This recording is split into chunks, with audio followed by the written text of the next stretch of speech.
Hello friends, welcome to my study time. आज के इस वीडियो में हम इग्नो बीएड से रिलेटेड कुछ अपडेट्स के बारे में डिस्कस करेंगे। तो अगर आप इस चैनल पर नए हैं तो चैनल को सब्सक्राइब कर लीजिए। वीडियो पसंद आए तो वीडियो को लाइक कर दीजिए एंड शेयर कर दीजिए।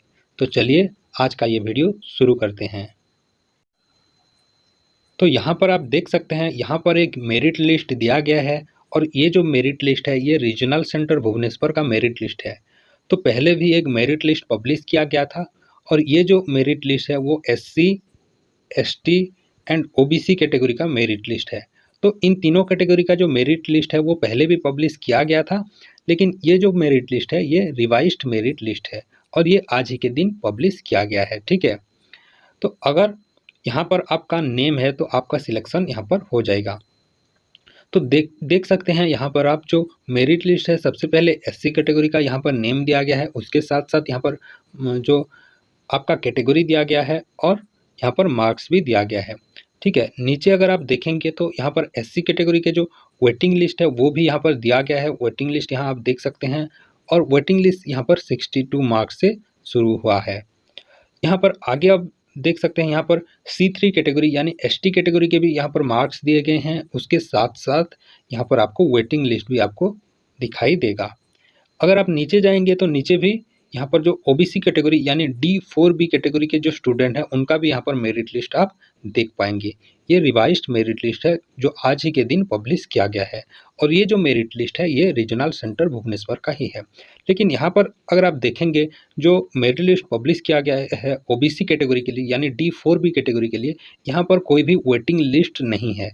ठीक है, यहाँ पर आप देख सकते हैं, यहाँ पर जो एंड मार्क है, जो लास्ट मार्क है वो 68 मार्क्स है।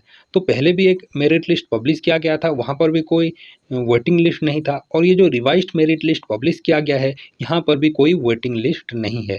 तो ये अभी भी कन्फ्यूजन है स्टूडेंट के मन में कि यहाँ पर जो ओबीसी के स्टूडेंट हैं 68 मार्क्स से नीचे और कट ऑफ जाएगा या नहीं, क्योंकि अगर वेटिंग लिस्ट पब्लिश होता है तो शायद जो 67 मार्क्स के स्टूडेंट हैं उनको चांस मिल जाएगा एडमिशन प्रोसेस के लिए। तो यहाँ पर कोई भी ऑफिशियल नोटिफिकेशन अभी तक नहीं आया है कि जो ओबीसी कैटेगरी है उनका मेरिट लिस्ट पब्लिश होगा या नहीं। ठीक है, बहुत सारे स्टूडेंट्स के मन में ये डाउट है कि इग्नो का जो काउंसलिंग प्रोसेस है वहाँ पर कौन कौन से डॉक्यूमेंट्स लगेंगे। तो मैं यहाँ आपको क्लियर कर देता हूँ कि इस साल यानी 2020 जनवरी सेशन का जो बीएड एडमिशन प्रोसीजर है वो ऑनलाइन हो रहा है।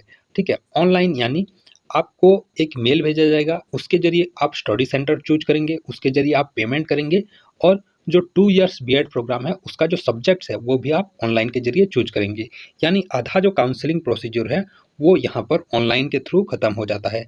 लेकिन आपको चूज करना है 3 स्टडी सेंटर। आपके 3 ऑप्शन चूज कर सकते हैं, जो आपके नियरेस्ट है उसे फर्स्ट ऑप्शन में रखेंगे, जो जो प्रीफर कर सकते हैं वो सेकंड ऑप्शन और जो थर्ड ऑप्शन आप सिलेक्ट कर सकते हैं। ठीक है, ऐसे करके 3 ऑप्शन सिलेक्ट करेंगे।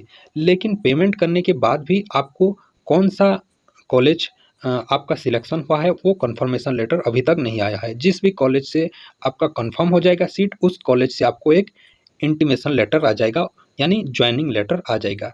ठीक है, लेकिन पेमेंट करने तक यहाँ तक आपको कॉलेज के बारे में कोई भी जानकारी नहीं होगा। ठीक है, तो यहाँ पर आधा काउंसलिंग जो प्रोसेस है वो ऑनलाइन के थ्रू हो जाएगा और जब आप उस कॉलेज से आपका एडमिशन लेटर आ जाएगा उस टाइम भी आपको कुछ डॉक्यूमेंट्स लगेंगे। तो मैं आपको यहाँ पर क्लियर कर देता हूँ ऑनलाइन क्या क्या डॉक्यूमेंट्स लगेंगे और ऑफलाइन भी क्या क्या डॉक्यूमेंट्स लगेंगे। ठीक है, यहाँ पे आप देख सकते हैं, यहाँ पर एक पीडीएफ है। इस पीडीएफ में लिखा गया है जब आपको एक मेल आएगा तो वहाँ पर आप पेमेंट कर सकते हैं और पेमेंट का जो अमाउंट है वो 55,000 रुपीज़ है। तो ये कार्ड पेमेंट के जरिए आप कर सकते हैं या फिर जो नेट बैंकिंग है योनो एसबीआई के थ्रू कर सकते हैं या फिर और कोई भी अदर डेबिट कार्ड हो उसके जरिए कर सकते हैं।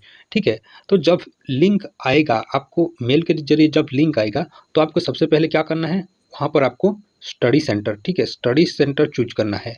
स्टडी सेंटर चूज करेंगे, ये हो जाएगा फास्ट। उसके बाद आपको चूज करना है सब्जेक्ट। बीएड जो 2000 प्रोग्राम है वहाँ पर आप कौन कौन से सब्जेक्ट एडॉप्ट करेंगे, कौन कौन सा सब्जेक्ट सिलेक्ट करेंगे वो चूज कर सकते हैं। उसके बाद जो एंड प्रोसेस है, अगर आपका कोई डॉक्यूमेंट मिसिंग है वहाँ पर भी अपलोड कर सकते हैं। और जो थर्ड प्रोसेस है वो है आपका पेमेंट। ठीक है, पेमेंट कर सकते हैं वहाँ पर। तो ये हो गया ऑनलाइन काउंसलिंग। उसके बाद आपको आ जाएगा कोई भी एक स्टडी सेंटर से आपका एडमिशन लेटर आ जाएगा। तो यहाँ तक तो आपको कोई भी डॉक्यूमेंट्स नहीं लगेंगे, उसके बाद आपको डॉक्यूमेंट्स लगेंगे। कोई भी एक दिन जिस भी कॉलेज से आपका एडमिशन लेटर आएगा वहाँ आपको ऑफलाइन के थ्रू जाना पड़ेगा या फिर वो भी ऑनलाइन के थ्रू किया जाएगा, ठीक है। तब आपको कुछ डॉक्यूमेंट्स लगेंगे जो मैं आपको बताने वाला हूँ। रिक्वायर्ड डॉक्यूमेंट में आप देख सकते हैं सबसे पहले original BEd entrance test admit card, यानी जब एंट्रेंस हुआ था, यानी अप्रैल के महीने में एंट्रेंस हुआ था, तब जो हॉल टिकट आपको मिला था उसका ओरिजिनल कॉपी लगेगा, ठीक है। ये आपके पास होना चाहिए। आप देख सकते हैं यहाँ पर फर्स्ट पॉइंट में लिखा गया है। उसके बाद higher secondary, secondary, senior secondary और ग्रेजुएशन और post graduation marksheet, certificate scan from original, ठीक है।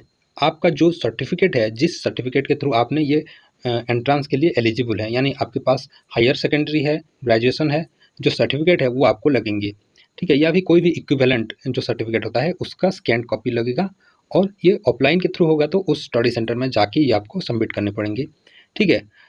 उसके साथ साथ यहाँ पर लिखा गया है marksheet and certificate of NCT recognised teacher education programme completed through face to face mode. Face to face mode के थ्रू होना चाहिए, और एनसीटी रिकॉग्नाइज जो टीचर एजुकेशन सेंटर है उस सर्टिफिकेट लगेंगे। आपने अगर सीटी किया है या फिर डीएलएड किया है तो उस डीएलएड सर्टिफिकेट आपको लगेंगे जो 2 इयर्स प्रोग्राम के बाद मिलता है, ठीक है। Number 4th point, regarding NCT qualification in teacher education program acquired through face-to-face mode, the candidate should upload the authentication by the certificate issuing authorities stating that the certificate awarded to the candidate is NCT recognized and approved teacher education program through face-to-face mode. In case of non-existence of certificate issuing authorities at present, a certificate may be obtained from NCT recognizing that course as a teacher education programme through face to face mode. तो यहाँ पर क्या कहा गया है इसे हमें समझना पड़ेगा। एनसीटी रिकॉग्नाइज्ड अथॉरिटीज़, यानी जो आपका एनसीटी वेबसाइट है वहाँ आप अप्लाई कर सकते हैं एनसीटी अप्रूव्ड सर्टिफिकेट के लिए, ठीक है।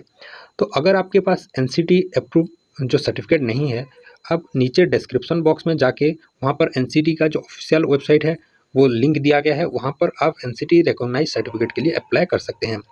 वो आपके पास होना चाहिए, या फिर वो अगर नहीं है तो आपने जिस भी कॉलेज से, जिस भी डाइट से अपना टीचर एजुकेशन कंप्लीट किया है वहाँ जाइए, वहाँ पर एक एनसीटी रिकॉग्नाइजिंग सर्टिफिकेट वहाँ पूछ सकते हैं, ठीक है। तो वहाँ पर वो लोग एक एनसीटी ऑथेंटिकेशन लेटर दे देंगे। वहाँ पर वो जो कॉलेज है वो किस डेट में एनसीटी अप्रूव्ड मिला है उसका डेट होगा, वो नंबर भी होगा, और वहाँ आपका नाम भी होगा। एक सर्टिफिकेट वो आपको दे देंगे, तो वो आपको ओरिजिनल चाहिए, ठीक है। तो ये हो गया 4th पॉइंट। एनसीटी सर्टिफिकेट को लेकर आपके मन में जो भी डाउट्स है मैं आपको क्लियर कर देता हूँ।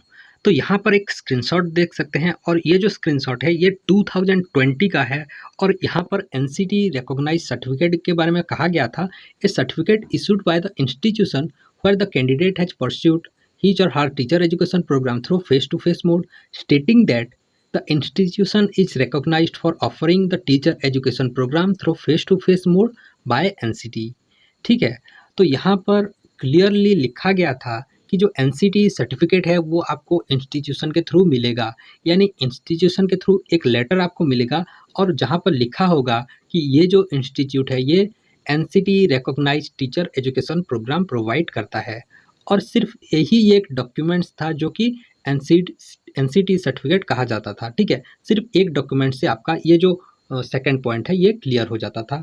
लेकिन अब मैं आपको दिखाने वाला हूँ जो 2021 दिल्ली रीजनल सेंटर 1 के लिए जो रिक्वायर्ड डॉक्यूमेंट है वो मैं आपको दिखा देता हूँ। यहाँ पर आप देख सकते हैं, यहाँ पर जो नंबर 4 पॉइंट है तो ये रिक्वायर्ड डॉक्यूमेंट में है, और ये एनसीटी सर्टिफिकेट को लेकर कहा गया है। तो यहाँ पर क्या कहा गया है, regarding NCT qualification in teacher education programme acquired through face-to-face mode, the candidate should upload the authentication by the certificate issuing authorities stating that the certificate awarded to the candidate is the NCT recognized and approved teacher education program through face-to-face mode.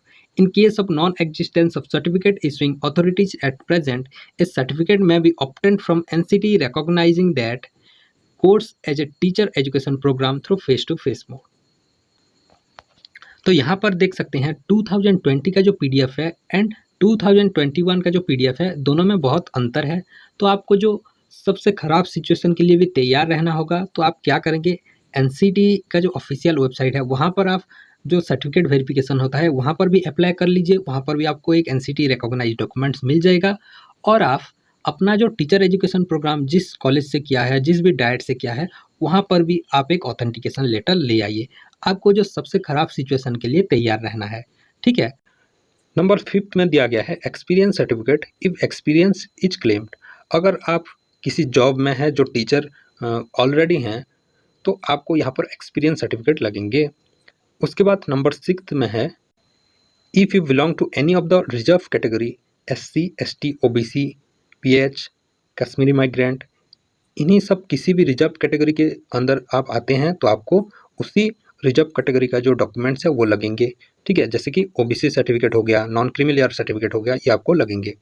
उसके बाद 7 point में दिया गया है दो student who claim admission under the reservation of OBC non creamy layer, यानी ये हो गया आपका नॉन क्रीमी लेयर सर्टिफिकेट जो अभी अभी मैंने 6 पॉइंट में हमने डिस्कस किया, ठीक है।